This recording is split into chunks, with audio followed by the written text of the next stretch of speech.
তিস্তা নদীর পানি বন্টন চুক্তি, খনন, বাঁধ নির্মাণ সহ নদীটিকে ঘিরে নানা দাবিতে 17 ও 18 ফেব্রুয়ারি লাগাতার কর্মসূচি ঘোষণা করেছে জাগোবাহে তিস্তা বাঁচাই কমিটি।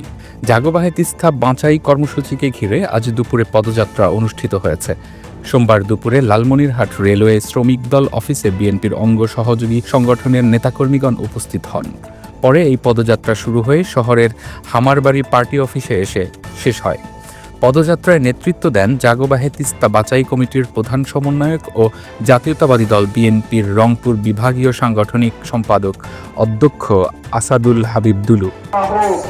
যতদিন এই পরিকল্পনা বাস্তবায়ন করা হবে না, অনতিবিলম্বে তারা কিছু কাজ করতে চায়।